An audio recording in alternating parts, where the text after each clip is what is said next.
Hola, hola, bienvenidos a la MX Radionet, a la red de verdad, desde México para el mundo. Un placer estar con todos ustedes para este análisis. Listos para desmenuzar el tema de hoy, con todo el equipo como siempre. Y pues bueno, hoy nos vamos a sumergir en una época que, digamos, marcó un antes y un después en la historia reciente de México. La llegada del neoliberalismo, y vamos a enfocarnos en la presidencia de Ernesto Zedillo. A través del libro El nefasto neoliberalismo mexicano, del payaso justiciero, vamos a intentar entender este cambio profundo en las políticas económicas y sociales de México, políticas que se basaron en la idea de que el libre mercado y una menor intervención del Estado eran pues el camino para que México pudiera crecer. Exactamente. Para ti que nos escuchas, el objetivo es entender los cambios fundamentales, las controversias y las consecuencias que aún sentimos en la sociedad mexicana. Claro. Queremos ir más allá de los titulares y comprender las complejidades de este periodo y, por supuesto, el costo humano. Vamos a analizar los argumentos sobre la privatización, las crisis económicas y los efectos sociales para que te lleves una visión más completa de esta época tan importante. Completamente. Bueno, pues empecemos por el principio. El libro nos explica cómo el neoliberalismo llegó a México casi como una receta impuesta, digamos, por el Banco Mundial y el Fondo Monetario Internacional, ¿verdad? O sea, le dijeron al país, esto es lo que tienes que hacer para que tu economía funcione. Exactamente. Reduce el tamaño del Estado, participa lo mínimo posible y abre la puerta a la competencia entre empresas. Sí, eso es fundamental en el neoliberalismo, ¿no? De reducir el tamaño del Estado y que las fuerzas del mercado, o sea, la oferta y la demanda, sean las que determinen cómo funciona la economía. Y eso, como lo señala el libro, significó el fin de un modelo de Estado que había nacido con la Revolución Mexicana, ¿no?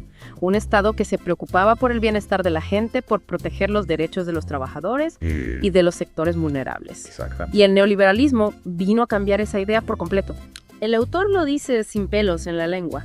Una de las consecuencias de este cambio fue que muchísima gente acumuló riqueza privada. Sí. Y de ahí nos lleva a hablar de las privatizaciones. Por supuesto, claro, porque al reducirse el tamaño del Estado, muchas de las empresas que antes eran públicas pues pasaron a manos privadas. Exacto. ¿No? Y el autor usa la palabra corruptas para describir estas ventas. Ajá. O sea, no se guarda nada. No.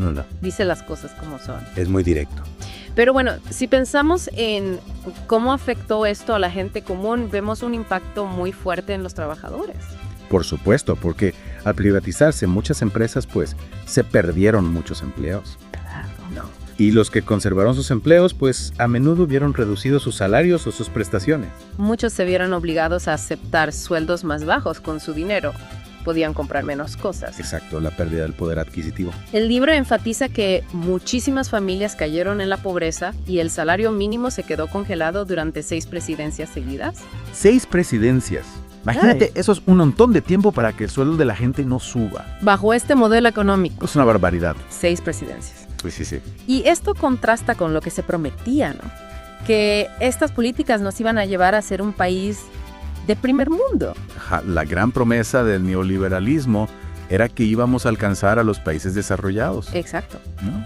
Pero lo que vimos fue que la crisis se hizo más profunda, la pobreza aumentó y el peso de nuestra moneda valía cada vez menos. Sí, la devaluación del peso fue una constante durante este periodo. Es como comparar una foto de México de antes, Ajá. donde la gente tenía pensiones. El gobierno se encargaba de ciertos servicios, Sí. con la realidad que viven los jóvenes. Hoy, sueldos bajos, tener que pagar de su bolsillo cosas básicas como la salud, Claro. la educación, Exactamente. que en otros países son responsabilidad del Estado. Sí. El autor lo dice, el Estado se hizo más chico para que unos cuantos empresarios, Ajá. tanto nacionales como extranjeros, se hicieran más ricos. Sí, ese es uno de los grandes argumentos en contra del neoliberalismo, ¿no? Que beneficia a una élite a costa del bienestar de la mayoría Totalmente. de la población. Y aunque todo esto se presentó como una gran oportunidad para México, Sí. pues terminó desembocando en la crisis económica de 1994. Fue la crisis del 94, un momento negro en la historia de México. Esto explotó justo cuando Ernesto Zedillo asume la presidencia. Sí, el pobre Zedillo heredó una bomba de tiempo. Llega al poder el 1 de diciembre de 1994. Ajá. Y ya se encuentra con una economía bastante delicada. Sí, porque ya se venía arrastrando un déficit en la cuenta corriente. El libro describe que Zedillo heredó un país con un déficit importante en la cuenta corriente, o sea que se estaba gastando más de lo que se ganaba. Exactamente. Y eso venía de un gasto excesivo del gobierno durante el sexenio de Salinas. Sí. A eso súmale que los bancos estaban prestando dinero sin mucho control. Ajá. Y para acabarla de amolar, el Banco Central de Estados Unidos sube las tasas de interés. Una combinación explosiva Es explosiva. para la economía mexicana. Y no olvidemos que ese año fue muy movido, no político también. Sí. Los asesinatos de Luis Donaldo Colosio y José Francisco Ruiz Massieu Ajá. y el levantamiento zapatista en Chiapas generaron muchísima incertidumbre. Mucha inestabilidad, Asustaron a los inversionistas que tenían su dinero en México. sobre todo los que tenían tesobonos. Especialmente a los que tenían tesobonos. Que eran como pagarés en dólares que había emitido el gobierno de Salinas. Para que lo entiendas fácil, era una deuda en dólares. Ajá.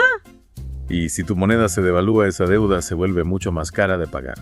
Cuando se cobraron esos tesobonos, el gobierno terminó pagando mucho más de lo que esperaba. Exacto. No. Lo que hizo que las reservas del Banco de México bajaran muchísimo. Sí. Entonces ya se hablaba de que el peso se podía devaluar. Claro. Pero fue Zedillo en su primer mes como presidente quien termina empeorando las cosas con lo que se conoció como el error de diciembre. Uy, sí, el error de diciembre fue un golpe muy duro para la economía mexicana. El libro lo describe con lujo de detalle. Sí. Describe cómo Zedillo le dio prioridad a los intereses de algunos empresarios que sabían que el peso se iba a devaluar. Y esto provocó que muchísima gente sacara su dinero del país, lo que hizo que la devaluación tuviera efectos aún peores. Sí, una fuga de capitales brutal. Zedillo y su equipo decidieron dejar que el valor del peso se decidiera solo sin que el gobierno interviniera. Esto se le llama un sistema de libre flotación. ¿Y el resultado? El peso perdió la mitad de su valor frente al dólar durante ese sexenio. Imagínate el impacto que tuvo eso en el bolsillo de la gente. Pasó de valer 3.4 pesos por dólar a 9.4. Brutal. Las consecuencias fueron terribles para la población. Por supuesto. Deudas impagables, con el mismo dinero se podía comprar la mitad de lo que se compraba antes. Ajá. Muchísima gente perdió sus ahorros, sus propiedades. ¿Sí? Las empresas quebraron y miles de personas se quedaron sin empleo. Fue una catástrofe. Y para tratar de salir de la crisis, el gobierno Zedillo tuvo que pedir prestado aún más dinero. Fueron a Estados Unidos, hablaron con el presidente Bill Clinton y consiguieron más de $50 mil millones en préstamos. Y claro, al final, ¿quién termina pagando esos préstamos? Pues la gente común, La gente común. ¿verdad? Con aumentos en el costo de los servicios públicos del IVA. Sí. Y no olvidemos esa celebración tan criticada del diputado del PRI, Humberto Roque, que hasta hizo una seña con la mano. Sí. Esa imagen quedó grabada en la memoria de muchos mexicanos. Una imagen que realmente pues molestó a muchísima gente. Sí. Porque se vio como una falta de sensibilidad ante la crisis que estaba sufriendo el país. Totalmente bueno, dejando atrás la crisis económica. Zedillo no tardó en presentar su primera gran propuesta. ¿Cuál fue? Apenas unos días después de asumir el cargo, propuso reducir drásticamente el número de jueces de la Suprema Corte ¿De la Suprema Corte? de Justicia de 26 a solo 11, ¡Wow! Eso es un cambio radical. obligando a los que ya estaban a jubilarse de inmediato. Uy. Me imagino que eso no le gustó a muchos. La razón oficial era que así se iba a impartir una mejor justicia. Ajá. Pero quienes lo criticaron veían esto como una jugada para deshacerse de los jueces que habían sido nombrados por presidentes anteriores. Claro, los que habían sido nombrados de la Madrid y Salinas. Exacto. O sea, que no estaban alineados con él. En ese momento la Suprema Corte tenía cierta independencia que a Zedillo parece que no le convenía. Claro. Buscaba tener una corte más a su favor. Y lo interesante es la velocidad con la que se aprobaron estos cambios. ¿En serio? En la Constitución, Ajá. el PRI y el PAN votaron juntos a favor. Wow. En el Senado, en la Cámara de Diputados y en los congresos de los estados. O sea que no hubo mucha oposición. No, y se hicieron ley el último día de 1994. Rápido. El objetivo era tener una corte a modo. O sea que estuviera de acuerdo con lo que dijera Zedillo. Totalmente. Ya veo, Pefa. Los jueces que se fueron recibieron una buena jubilación, eso sí. Mientras que la nueva corte, según el libro, se dedicó a no meterse en una serie de violaciones a la Constitución. Uy, interesante. Y después de despedir a los jueces, la corte estuvo cerrada Ya nada. durante un mes entero. Un mes. mientras el Senado elegía a los nuevos jueces Vaya. de las listas que les envió Zedillo. Claro. En poco más de 50 días, Zedillo logró lo que quería, una nueva corte con gente elegida por él, el PAN y el PRI. O sea que tenía el control total Total. del Poder Judicial. Y bueno, con la devaluación del peso, como ya mencionamos, vinieron una serie de problemas encadenados. Sí. La economía del país se hizo más pequeña, las tasas de interés subieron muchísimo, Ajá, lo que provocó que muchísimos mexicanos no pudieran pagar sus préstamos. claro. Esto hizo que la cantidad de deudas que los bancos no podían cobrar aumentara enormemente, ¿Y qué porcentaje aumentó? en un 150% en solo un año. ¡Wow! Eso es una barbaridad. Esto generó una crisis bancaria muy grave. Sí. El autor dice que la banca mexicana estaba en quiebra, Ajá. como resultado de las privatizaciones que pusieron al frente de los bancos a empresarios sin experiencia que solo pensaban en ganar más dinero rápidamente. Sí, la falta de regulación y supervisión fue un factor clave en esta crisis. Y aquí viene uno de los puntos más polémicos. A ver. Con la excusa de evitar una crisis financiera aún peor, Ajá. Zedillo ordenó que se comprara la deuda de los bancos Comprarla. a través de un fondo que se llamó FOBAPROA. El famoso FOBAPROA. En lugar de castigar a los que habían manejado mal los bancos, Ajá.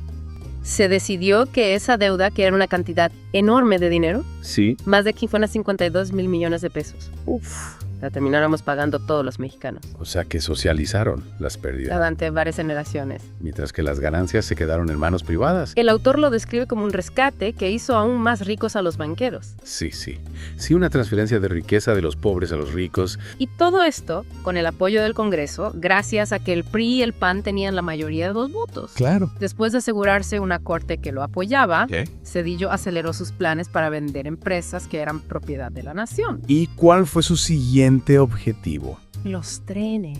Los trenes. Ah, caray. En febrero de 1995, el mismo mes en que se instaló la nueva corte, Ajá. se impuso un cambio a la Constitución para permitir que empresas privadas invirtieran en ferrocarriles y en satélites. Ya veo. Los trenes habían sido muy importantes para el desarrollo del país. Sí, desde la época de Porfirio Díaz. Desde la época de Porfirio Díaz, aunque durante los 70 años que gobernó el PRI se habían deteriorado bastante. Claro. La justificación para vender los trenes, según el libro, fue que el gobierno no tenía dinero suficiente y se necesitaba la inversión de empresas privadas para mejorar el sector. Ajá. Se les dieron permisos por 20 y 25 años a empresas como Ferromex, Que ahora se llama Grupo México. que ahora se llama Grupo México. Y el resultado es que hoy en día casi todo el transporte de mercancías por tren está en manos de dos grandes empresas, ¿Qué es? Grupo México y Kansas City Southern de México. Ellas controlan la mayor parte de las vías, principalmente para transportar carga. O sea que el transporte de pasajeros quedó prácticamente abandonado. Casi desapareció por completo. A ver, ya veo. Y es curioso notar que cuando terminó su presidencia, Zedillo se fue a trabajar al Consejo Ejecutivo de Union Pacific, ¿En serio? una de las empresas que tiene permisos para operar Ferromex. Qué curioso. O sea que se benefició directamente de las políticas que implementó durante su gobierno. Exacto. Interesante. Pero bueno, el gobierno de Zedillo no solo se caracterizó por crisis económicas y ventas de empresas públicas que generaron mucha polémica. Claro. El libro también habla de la represión social Ajá. y de violaciones a los derechos humanos. Tema muy delicado. Menciona la masacre de Aguas Blancas en junio de 1995. Donde mataron a 17 campesinos que estaban protestando por la desaparición de uno de sus compañeros. Una tragedia. Se dice que funcionarios del estado de Guerrero estuvieron involucrados en este caso. Y en otros, lo que vemos es que el gobierno mexicano usó la fuerza de manera excesiva, a veces incluso utilizando grupos paramilitares, Que no eran parte de las instituciones oficiales. para reprimir a grupos de personas que tenían diferentes demandas. Sí. El autor subraya que casi nadie fue castigado por estas violaciones. Impunidad. Aguas Blancas no fue el único incidente de este tipo. Desafortunadamente no. El libro también cuenta la masacre de Acteal en diciembre de 1997, Sí. donde un grupo paramilitar asesinó a 45 indígenas Incluyendo mujeres embarazadas y niños. en Chiapas en un contexto de represión después del levantamiento zapatista. Una barbaridad. Se usaron armas que solo el ejército puede tener, y la masacre duró varias horas. Qué horror. El autor acusa a Zedillo de ser responsable de la persecución de estas comunidades.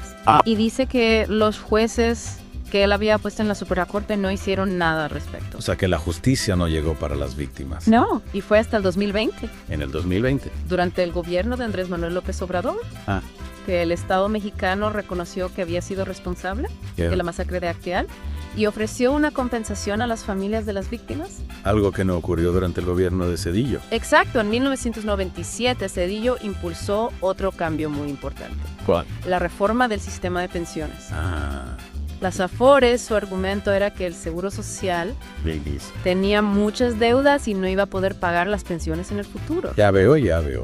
Su solución fue cambiar el sistema que existía desde 1973, Ajá. donde los trabajadores se podían jubilar a los 65 años con el 100% de su último sueldo Sí. por el sistema de las Afores. Que son empresas privadas que administran los fondos para el retiro. Exactamente, se decía que esto iba a beneficiar a los trabajadores, Ajá. porque sus ahorros iban a crecer gracias a las inversiones. ¿Qué harían estas empresas? Sí, Pero el autor dice que en realidad quienes se hicieron más ricos fueron las empresas privadas. claro. Los fondos de pensiones que manejan las Afores crecieron muchísimo, Ajá. pero la cantidad de dinero que reciben los jubilados no aumentó mucho. O sea que las ganancias se quedaron en manos de las administradoras. Exacto. Además, se aumentó el tiempo que un trabajador necesita haber cotizado Ajá. para poder jubilarse, ¿De cuánto a cuánto? pasando de 500 a 800 semanas. Uf, eso es un aumento considerable. El autor critica mucho esta decisión tomada por el PRI y el PAN. Sí. Dice que fue inhumana y señala cómo el dinero de los trabajadores terminó beneficiando otra vez a los bancos. Ya veo, ya veo. Y finalmente llegamos al final del gobierno de Zedillo, Ajá. con las elecciones del año 2000, Sí. que marcaron el fin del PRI, El fin del PRI. que siempre ganaba, Después de tantos años. con la victoria de Vicente Fox del PAN. El libro interpreta esto como que la gente no estaba contenta con cómo Zedillo y el PRI habían manejado el país. El autor tiene una opinión muy crítica sobre la presidencia de Zedillo. Ajá. La describe como un periodo de crisis constante, mediocridad, donde se hizo lo que Estados Unidos decía Ajá. y donde se le hizo mucho daño al pueblo mexicano. Sí, sí, sí. Incluso dice que fue una de las peores presidencias en la historia de México, que llevó a que la gente se empobreciera. Uf, una condena bastante fuerte. Entonces, para recapitular en esta inmersión profunda, vimos cómo las reformas neoliberales durante el gobierno de Ernesto Zedillo Ajá. impulsaron la venta de empresas del gobierno, provocaron la terrible crisis económica de 1994. Sí. Cómo se manejó de forma muy controversial la crisis bancaria con el FOBAPROA, Ajá. la venta de los ferrocarriles, la trágica represión social con las masacres de Aguas Blancas y Acteal, y el cambio en el sistema de pensiones. Uf, un montón de temas. Te invitamos a pensar cómo todos estos sucesos siguen teniendo un impacto en el México de hoy. Claro. ¿Qué cosas de este periodo te hacen pensar en los problemas y las oportunidades que tiene el país actualmente? ¿Cómo te ayuda a entender esta historia para que tengas tu propia opinión sobre los debates económicos y sociales de hoy en día? Exactamente. Reflexiona sobre qué consecuencias a largo plazo tiene el darle más importancia a los intereses de unos cuantos Ajá. que al bienestar de la mayoría, Y y qué papel tienen las instituciones para protegernos de las crisis económicas y de que se violen los derechos humanos. ¿Qué podemos aprender de esta época sobre cómo equilibrar la participación del gobierno y de las empresas privadas? Y sobre la importancia de que quienes toman las decisiones rindan cuentas. Suscríbete a nuestro canal, activa las notificaciones para novedades.